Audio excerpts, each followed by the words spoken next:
Hey everybody, welcome back to the channel, and today we're going to be going over some of the biggest shocks and surprises from the first week of the NBA season. There have been a lot of things that no one expected, so let's get right into it. First up at number 10 is the Utah Jazz winning games. For the first and probably biggest surprise this week, the Jazz are actually playing well. If you follow the NBA, you know that the Jazz are intentionally trying to lose this year, as they traded away both their stars in Rudy Gobert and Donovan Mitchell in hopes of getting a top draft pick. Well, so far, it's not looking like that might be the case, as the Jazz have come out the guns blazing and are 3-1, winning their first 3 games of the season. And it's not like the teams that they beat are some bottom dwellers. They beat the Nuggets, Timberwolves, and Pelicans to start off the year, who are all going to be playoff teams. They also found a pleasant surprise in Lauri Markkanen, as he's scoring over 20 points per game in these first few games and has led them to victory. Now, I don't expect the Jazz to maintain the success over the course of the year, but it's fun watching them going into the arena and beating teams even though they're supposed to be losing. At number 2, are the Sixers actually bad?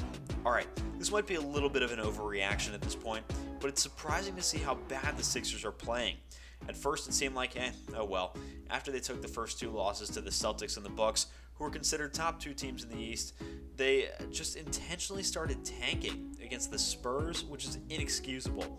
But before their win against the slow Pacers, they were a bottom team in the league in three-point percentage and three-pointers made. Another issue is the lack of scoring coming off the bench. Again, before their win against the Pacers, they didn't have a single player score in the double digits. This team has a major issue, and I don't think that the issues that they have are going to be fixed immediately because they played so well against the lowly Pacers. Now, obviously, when you look into the grand scheme of things, they're going to play better, and the 0-3 start is very surprising, and they're better than that. But this team does have some huge flaws that they're going to need to fix if they want to compete for an NBA title.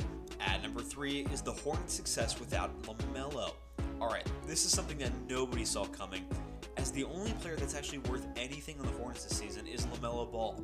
But the Hornets are actually playing really well in his absence.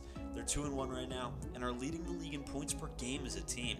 Dennis Smith Jr. has also played really well and is shooting very efficiently from the floor for the first time in his career.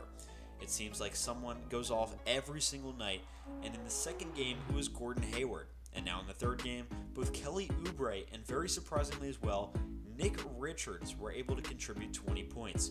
The Hornets may be better than we thought this year, and I could see them fighting for a playoff spot towards the end of the year. At number 4 is the Julius Randle comeback.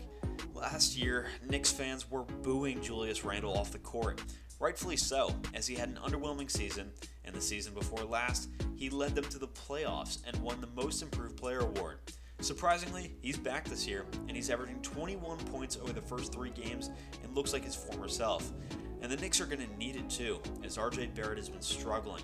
This is just super odd to see him coming back to form this year, as I thought RJ would be the main option on offense, but he just got a huge contract, and well, maybe the fact that he underperformed last year, he just wanted to bounce back.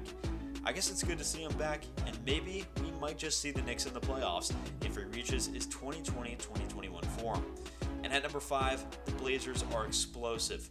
Okay, I don't think anybody saw the Blazers coming out the gates this hot. We knew that Dame was going to be good coming back from injury, but I don't think people expected him to lead the Blazers to a 3-0 start. Dame is averaging over 30 points, and this team might be better than the past Blazers teams, as they actually have defenses here, and they brought in Jeremy Grant, and he's already making a huge impact. This is very surprising, as no one could have seen this complete 180 that the team was going to make. Now, obviously, Dame coming back helps, but the Trailblazers weren't supposed to be this good this year. I bet they slowed down a lot over the course of the year, but that doesn't discount what they've done to start this season.